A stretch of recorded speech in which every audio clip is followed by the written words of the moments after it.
Il a joué Molière dans le monde entier. C'est un comédien qu'on adore, ancien sociétaire de la Comédie Française, Francis Huster. On n'a pas besoin de vous présenter, Francis. Hein. Mais alors, vous nous racontez un affrontement incroyable entre Poquelin et Molière, qui aurait eu 400 ans. Hein? Oui. Absolument. Le 15 février 2022, c'est le 400e anniversaire de la naissance de Jean-Baptiste Poquelin. Oui. Ce petit garçon qui va devenir adolescent, qui se destine à devenir avocat, qui passe sa thèse, et en traduisant tout Lucrèce, qui est aussi tapissier du roi. Son père avait la charge, et son père habitait dans le Marais, bien sûr. Et ce Jean-Baptiste Poquelin va donc un peu partout, surtout dans le sud-est, en France, faire son métier de mi-avocat, mi-tapissier du roi. Et tout d'un coup, il tombe amoureux d'une actrice, et là, toute sa vie va basculer. Oui, c'est incroyable, parce que vous racontez dans Poquelin contre Molière, chez Armand Collin, au fond, les deux personnages qui dialoguent. Oui, c'est ça qui est fou. Ben, c'est-à-dire, j'ai voulu un peu imaginer, par exemple, Charlie Chaplin dialoguant avec Charlot et lui disant au moment du dernier film de Charlot, ça sera ton dernier film, ça va, tais-toi, maintenant c'est parlant, t'as plus ta place, donc allez, je vais te faire parler dans Le Dictateur et après tu dégages, c'est moi, Charlie Chaplin, l'acteur qui va venir.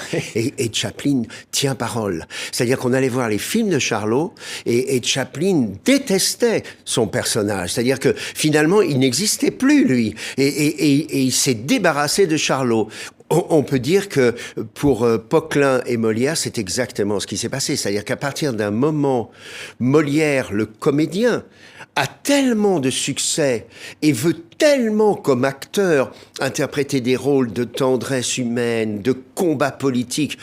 Et l'autre fait exprès de lui écrire 3 pièces nulles. Allez hop, casse, c'est moi l'écrivain. Et j'ai imaginé justement le dernier jour de la vie de Molière, où tout d'un coup, Poquelin vient le voir dans sa loge avant cette représentation du Malade imaginaire où il va être empoisonné, la 4e représentation, et il vient lui dire, tu sais, c'est moi le créateur. Et oui. Molière lui répond, mais non, la preuve, c'est qu'on parlera de l'œuvre de Molière, des pièces de Molière.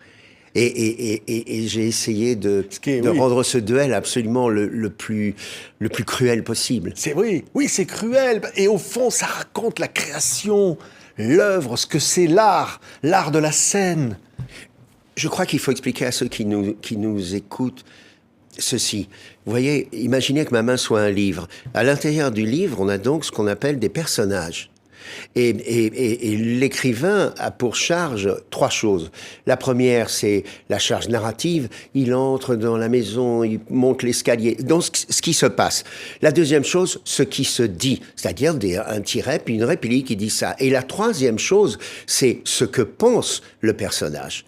Mais quand tout d'un coup, le jeune Jean-Baptiste Poquelin devient Molière, lui, il laisse tomber le personnage et il crée le rôle. On n'a jamais donné un prix d'interprétation au second personnage, ni au premier personnage, on le donne au second rôle ou au premier rôle. Et c'est quoi le rôle? Le rôle, là aussi, il faut bien comprendre. Des milliers de comédiens ont joué Hamlet, ont joué le rôle d'Hamlet à chaque fois d'une façon différente, alors que Hamlet de Shakespeare, ça reste le personnage écrit à l'intérieur qui bouge pas. Et l'école républicaine a le tort de demander aux élèves d'expliquer le personnage, de travailler le personnage. Non, il faut les emmener voir des pièces de théâtre pour comprendre ce qu'est le rôle. Et pour finir, je voudrais expliquer que ce qu'a créé Molière, car c'est lui qui a inventé l'art de l'acteur, c'est que tout d'un coup, et c'est pour ça qu'on l'appelait le peintre, parce que tout d'un coup, il s'est dit, le peintre, les grands peintres de la Renaissance, ils travaillent sur 3 couleurs, rouge, jaune, bleu, il y en a que 3. Et alors tout le reste dépend des mélanges. Et le rouge vermillon, c'est pas le rouge carmin, le bleu outre-mer, c'est pas le bleu indigo, c'est pas le bleu ciel. Alors il se dit, mais de la même façon que le peintre, quel artiste, on dit des peintres, on va dire quel artiste du comédien, parce qu'il va peindre avec ses couleurs d'âme. C'est-à-dire que, effectivement, exactement comme les vraies couleurs, on n'a que 3 couleurs d'âme. Et ces 3 couleurs d'âme, ce sont la peur, l'amour et l'envie. Donc ça veut dire que ces 3 arbres-là, il y a des milliers de branches. Par exemple, on dit bien rouge de colère. Rouge de colère. Oui. On dit bien vert de peur. On dit bien vert de peur. Alors il se trouve que tout d'un coup, quand il est comédien, il dit en chef de troupe à ses autres comédiens, attention, là, il ne s'agit pas de la peur, il s'agit de la rage, il ne s'agit pas de la crainte, là. Et là, c'est le désarroi. Là, par exemple, il ne s'agit pas de la joie, c'est de l'allégresse. Donc, sortez-moi une couleur d'âme, de gaieté, qui n'a rien à voir. Alors, je peux en donner la preuve tout de suite. La peur. Prenons, par exemple, simplement la phrase « Qu'est-ce que tu as fait ce soir ?» Si on l'interprète avec la couleur d'âme de la peur, ça devient « Qu'est-ce que tu as fait ce soir ?» On a peur qu'il ait fait quelque chose. Alors que si c'est au lieu de la crainte, si c'est au contraire la rage, ça devient « Qu'est-ce que tu as fait ce soir ?» Voilà. Et ce travail-là, cette palette de sentiments, il aura fallu plusieurs siècles, arriver jusqu'à Louis Jouvet au début du XXe siècle, pour qu'enfin on puisse comprendre grâce à Jouvet que ces personnages ne sont pas d'un bloc. On appelait d'ailleurs à cette époque-là les emplois jeune premier, emploi de valet comique, emploi de premier rôle. Et Jouvet a fait comprendre, en dirigeant les comédiens, puisqu'il était aussi professeur au conservatoire, il a fait comprendre que chacun devait amener sa propre palette de sentiments. Alors ça veut dire qu'à partir de ce moment-là, il n'y a plus besoin d'être beau pour jouer la tragédie, du moment que tu amènes les vrais sentiments. Et il a révolutionné l'art du comédien dans le monde. C'est merveilleux. J'aurais presque fait une émission sans poser aucune question. Mais non, Francis. mais non. Non, mais on a envie de vous écouter comme ça, parce que c'est beau. Et alors, le livre, là, Poquelin contre Molière, il est accompagné du dictionnaire amoureux de Molière, que vous publiez chez Plon dans cette fameuse collection. Amoureux, oui. Amoureux de qui? Amoureux de quoi? De Poquelin, de Molière, de l'œuvre, de quoi, Francis? Amoureux du public. Ça veut dire que ce qui est extraordinaire, c'est que là aussi, il faut le comprendre. Dans ce dictionnaire amoureux, il y a plus de 600 pages, je sais plus combien de pages, et il y a 200 pages sur sa vie, sur la véritable vie. C'est honteux tout ce qu'on a raconté comme mensonge sur sa vie. C'est inimaginable pour justement l'écraser, l'asphyxier et qu'il disparaisse totalement. On a fait disparaître toute trace de Molière. Il n'y a pas un bas, il n'y a pas un calot, il y a rien, oui.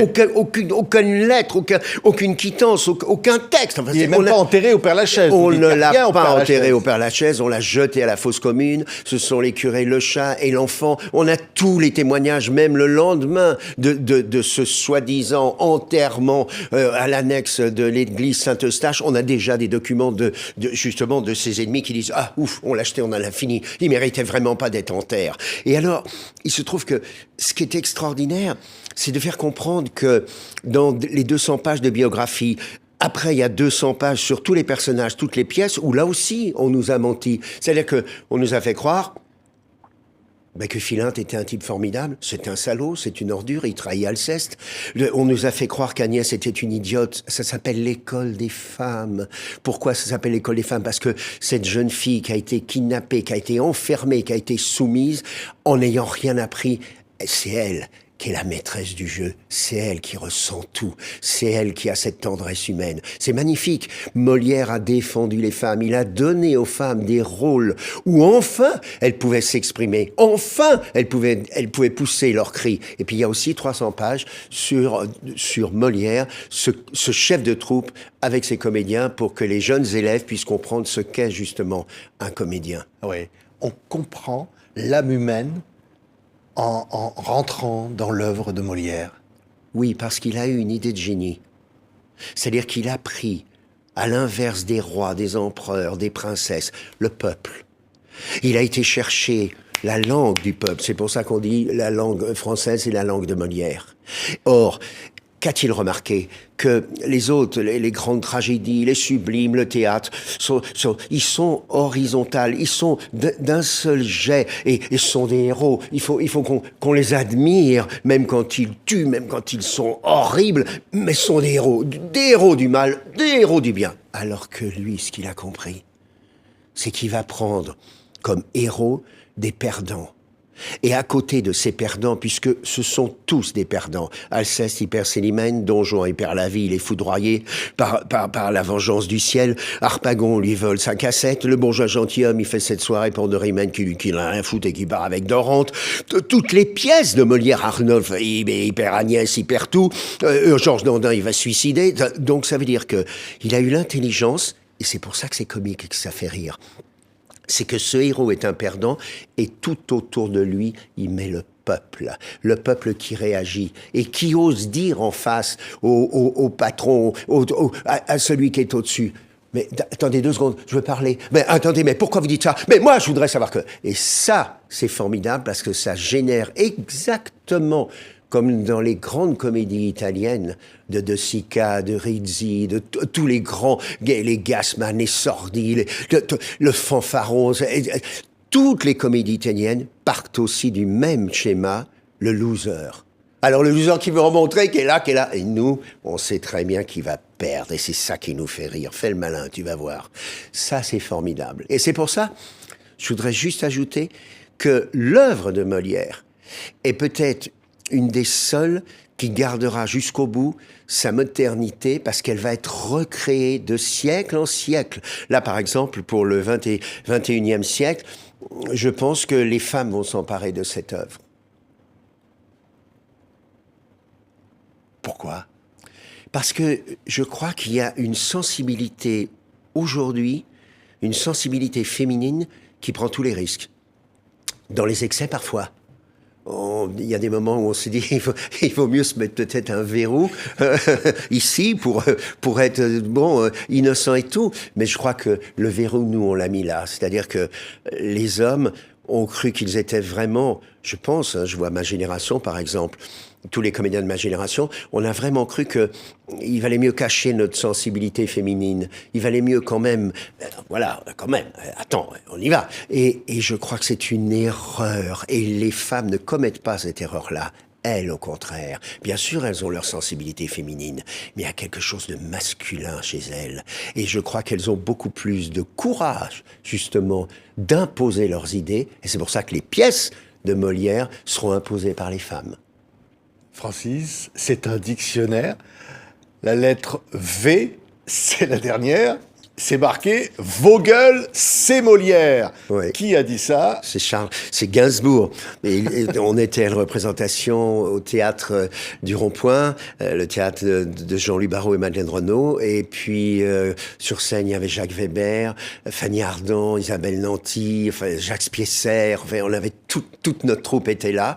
Moi, j'interprétais Sganarelle et Jacques interprétait Don Juan. Et on commence la représentation. Puis, il y avait, à ce moment-là, la salle était beaucoup plus grande. Et il y avait des milliers de spectateurs, 1200, je crois, 1300. Et puis, il y avait des jeunes, déjà, et qui s'installaient, qui discutaient, et tout ça. La pièce était commencée. Et tout d'un coup, Gainsbourg, qui était au premier rang, comme ça, se lève et fait « Vos gueules, c'est du Molière !» Et il se rassied. Et c'était extraordinaire parce que c'est vrai que l'admiration qu'avait Gainsbourg pour Molière, c'était tout à fait surprenant. Il a été aussi metteur en scène, bien sûr, et il considérait que Simenon et Molière avaient eu cette idée remarquable, justement, de l'échec. Tout finit mal. Tout doit finalement rester dans cette tendresse humaine qu'il avait lui aussi, bien sûr, Serge. Ouais. Et dans quelques tirades de Molière, on trouve une philosophie à chaque instant de la vie. Oui. Francis, vous, je ne sais pas, quels mots vous reviennent le plus de Molière? Quelles phrases vous reviennent le plus? Je hais tous les hommes. Les uns, parce qu'ils sont méchants et malfaisants. Et les autres, pour être trop méchants, complaisants. Et n'avoir pas pour eux ces haines vigoureuses que doit donner le vice aux âmes vertueuses. Ça, c'est Alceste. Et puis, il y a aussi ce passage merveilleux dans Don Juan, quand il est avec son valet Sganarelle, et qui lui dit « L'hypocrisie est un vice à la mode. Et tous les vices à la mode passent pour vertu. Le personnage d'homme de bien est le meilleur de tous les personnages qu'on puisse jouer aujourd'hui. » Et il y a une tirade, je crois, et chez les femmes aussi, quand tout d'un coup Arsinoé et Célimène s'affrontent dans le Misanthrope, c'est extraordinaire. Arsinoé est là et Célimène lui dit « Voulons-nous nous asseoir ?» Il n'est pas nécessaire. L'amitié doit surtout éclater aux choses qui le plus nous peuvent importer. Et comme il n'en est pas de plus grande importance que celle de l'honneur et de la bienséance, je viens, par un avis qui touche votre honneur, témoigner l'amitié que pour vous, à mon cœur. J'étais l'autre jour, chez des gens de vertu singulière qui, sur vous, du discours. Et voilà, et ça commence, on pourrait faire toute la pièce. Ah non, mais j'aimerais. Il n'y a pas de limite, là. Ce qui est formidable avec Molière, paradoxalement, là aussi, il faut bien le comprendre, puisque le cinéma n'existait pas encore, c'est qu'il invente les gros plans. C'est-à-dire que tout d'un coup, alors qu'il y a plusieurs personnages sur scène, on cadre immédiatement. On regarde même plus les autres. On est pris parce qu'on l'interprète en même temps que l'acteur. Et c'est pour ça que quand le public, et le public de jeunes surtout, assiste à une pièce de Molière, il repart avec son idée. Et c'est hallucinant parce qu'on entend les gens à la sortie dire comme réflexion « Ah non, c'est pas le misanthrope. Ah non, c'est pas... T'as vu? C'était Scapin. Hein. » C'est incroyable. Ils ont leur idée préconçue. Parce que tous ces rôles leur appartiennent, puisque justement ce sont des rôles du peuple. Ouais. Et l'acteur, vous dédiez à Louis Jouvet. Pourquoi Louis Jouvet? Parce qu'il vous a marqué, vous, Francis. Ce qui est extraordinaire, ouais. Oui. Oui, moi j'ai été très marqué par Louis Jouvet. Je ne l'ai pas connu parce que j'étais tout... il est mort à 61 ans d'un infarctus. Mais j'ai connu tous ceux qui l'ont, bien sûr, non seulement aimé, qui ont travaillé avec lui et qui étaient vraiment très proches. Et Barrault, le premier, qui était comme son fils avec Villard. Villard et Barrault sont vraiment les fils de Jouvet. Et comme lui, ils ont eu cette idée extraordinaire pour la France d'emmener leurs troupes dans le monde entier. Mais j'ai été très frappé toujours par Jouvet parce que je trouve que Jouvet a inventé dans son interprétation d'acteur un poids énorme au regard. Je trouve que Jouvet et Gabin sont les deux vraiment génies de ce que Shakespeare appelait les fenêtres de l'âme. C'est-à-dire que tout d'un coup, regardez les films de Jouvet, c'est comme ça qu'il joue au théâtre. Et regardez les films de Gabin, vous savez, tout d'un coup, il n'y a plus de paroles, il n'y a plus rien, et il y a le regard. Et pendant que l'autre parle, dans les films de Jouvet ou de Gabin, on est sur ce regard. L'autre continue de parler, mais on est quand même sur eux-mêmes. Je crois que le regard de Molière aujourd'hui serait très rageur et très violent sur ce qui se passe. Oui. Il écrirait certainement une pièce sur les féminicides, parce qu'il ne le supporterait pas. Il écrirait une pièce sur, évidemment, la justice et la police, et pour essayer d'en tirer la morale que lui, il entendrait être la bonne. Et puis, je pense qu'il écrirait aussi une pièce sur quelque chose qui est en train de se disloquer complètement, c'est-à-dire l'amour de l'histoire. La Terre, vous voyez, c'est ce que j'explique à un moment, je crois, mais je pense que je ne sais pas dans lequel des deux. La Terre, elle a toujours tourné dans le même sens. Quelle idiote. C'est-à-dire que le passé ne l'intéresse pas. Elle s'en fout. Je signale d'ailleurs que pendant que la Terre tourne, il faut dire à ceux qui nous écoutent que cette monstruosité de dire le lever du soleil et le coucher du soleil, c'est se foutre du monde, puisque le soleil, lui, ne bouge pas. C'est une fausseté. C'est la Terre qui tourne autour. Donc, cette Terre tourne dans un sens en se foutant totalement de ce qui s'est passé avant. Et le génie de l'homme, c'est qu'il a voulu tourner dans l'autre sens. Donc, ça veut dire que tout d'un coup, l'homme s'est dit non, moi, je veux tourner dans l'autre sens. Je veux savoir ce qui s'est passé avant moi. Je veux savoir ce qui a été fait, ce qui a été bâti avant moi. Et ça, c'est le génie de l'homme. Et tout d'un coup, l'homme, je dis l'homme, ça veut dire l'homme et la femme, se sont dit, alors je vais laisser quelque chose pour ceux qui vont venir après moi. C'est la science, c'est l'art. Et ce qui est absolument extraordinaire, c'est que les jeunes, même quand ils ont 5 ans, 10 ans, 15 ans, il faut absolument qu'ils laissent déjà, par rapport à l'état où ils sont, une trace de ce qu'ils ont ressenti quand ils avaient 5 ans, 10 ans et 15 ans. Et ça, c'est merveilleux pour leur ouvrir la porte. Oui, mais 400 ans après, la trace de Molière, elle est là. La trace de Molière, c'est une empreinte. C'est-à-dire que, je dis à tous ceux qui nous écoutent, qu'il faut absolument passer par Molière, parce que Molière, c'est un peu comme Mozart. On a des vibrations pendant la pièce qui font que on ressort du spectacle en se connaissant beaucoup mieux qu'à l'entrée. Tout d'un coup, on se dit pendant la pièce, Mais je suis parfaitement d'accord, là. Où tout d'un coup, on s'est dit, ah non, moi, je supporte pas ça. Je supporte pas ça.